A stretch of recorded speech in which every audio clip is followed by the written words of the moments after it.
Hi, my name is Christine Willis. I'm 64 years old. I'm a Canadian actor, teacher, producer, mother, sister. I was born into a semi-military family. I didn't ever see it really as a problem until I was 13, but I think that always being the outsider contributed in a large part to my interest in human behavior. I was always the observer. I was never in the tight group of friends that had been born on the same street and grew up together and known each other from the time they were toddlers. That was also in my life when the world shifted and the Vietnam War was going on in the United States. So the youth protest movement and the sexual revolution started when I was 13.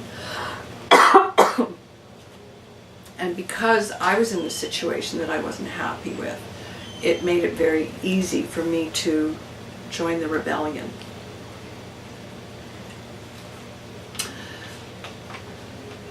Now, there wasn't much I was prepared to do politically as a teenager, but certainly the siren call of the sexual revolution affected me and unfortunately affected me negatively. So I was sexually abused by an older man when I was 17.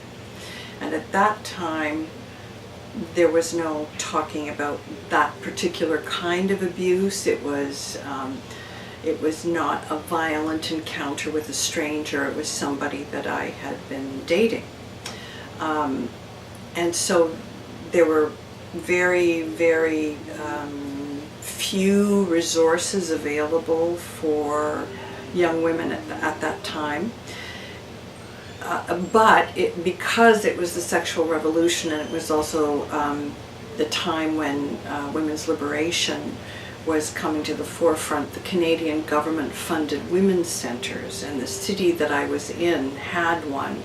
And out of, I don't know how I did this, but I found one of these and I went to talk and I raised this issue, and there was a stunned silence, and I thought that I had made a terrible, terrible mistake. And then an older woman leaned over and said very quietly, "I think you will find that almost all of the women who are here have experienced something like that." I didn't really put together that some mental health challenges started to emerge at that time. So I coped. I went into a field that I loved that also allowed me some escape from some of the experiences that I had that I didn't understand. And I had a steady boyfriend and started to get work, and everything seemed to be going along. I married late in life. Well, I should say I married and had children late in life for a woman of my generation. I married when I was 35, and I had my first child the day before I turned 37, and my second child just before I turned 40. And with the birth of my daughter,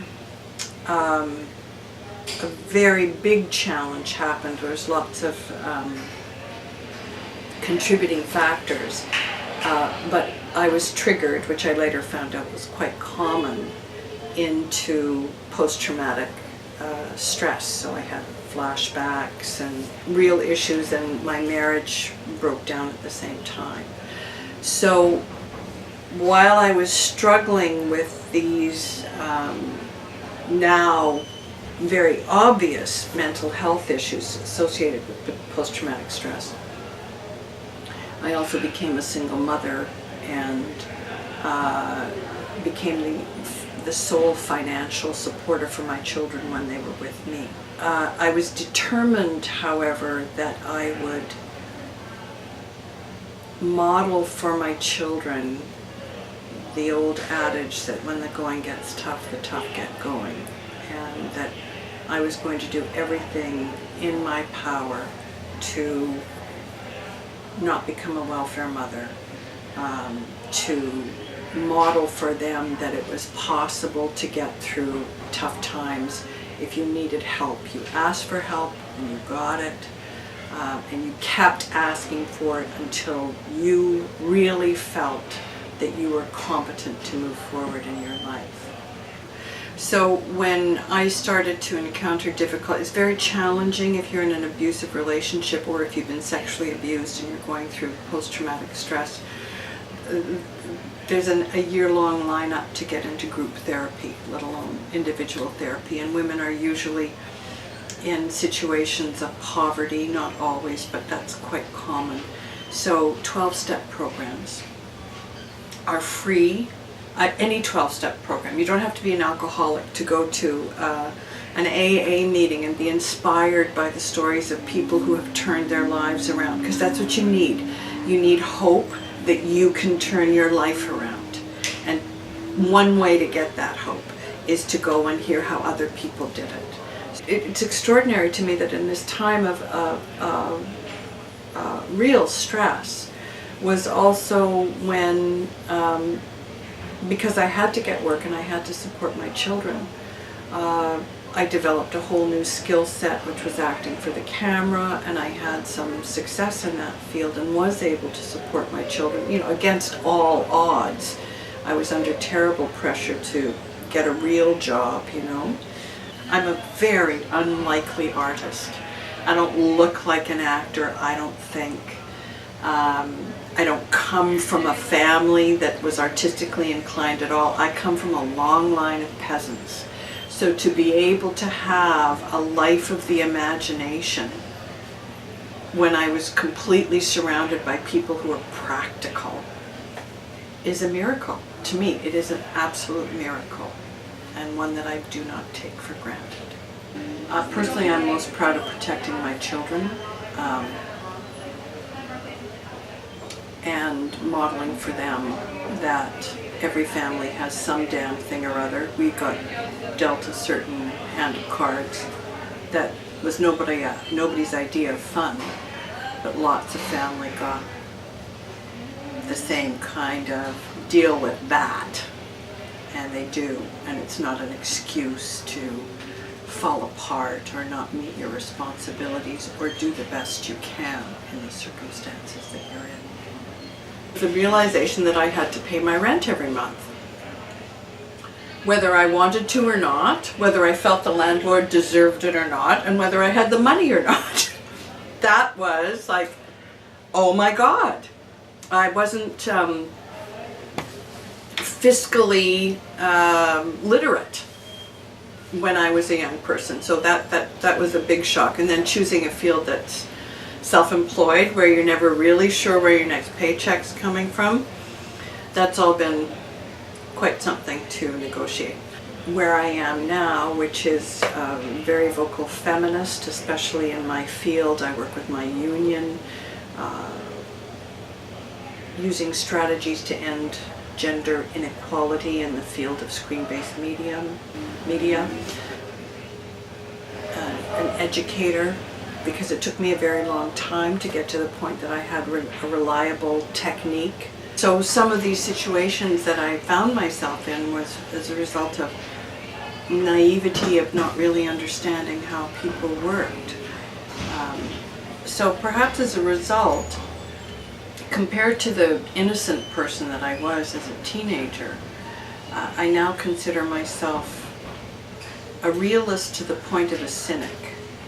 I will see that someone is actually deliberately out to have a negative impact on someone's life far quicker than I ever did before. I challenge the young women that I teach to look at the reality that they're entering into, not to dissuade them, but to say, this is what you're going into. And you have to have your strategies, your goals, your aspiration, and your strength in place, right? You're entering in a profession where you are going to be surrounded by men, and they are going to expect you to mold your behavior to their environment. They like the environment the way it is, and they're not particularly sensitive to how difficult it might be for you. So you've got to know that, operate within it. You've got to know that there's going to be more work for the men that you're in school with than there is for you. How are you going to negotiate that financially? You've got to know that you're going to be paid less than the men that you are in school with. Again, what are you going to do about that? So I also inspire them, I hope, to do their own thing. If I had waited for somebody to give me a job, I would never have had the life that I wanted. So I think it's really up to the person to face the fact that the world does not owe them a living as an artist. If they want to be an artist, it's because there's something inside of them that they feel that they can contribute to the world. A unique voice, a unique way of seeing things, a unique way of telling stories. And not to wait for somebody to give them permission to do that. Do it. It will be very difficult. Do it. It will be almost impossible. Do it.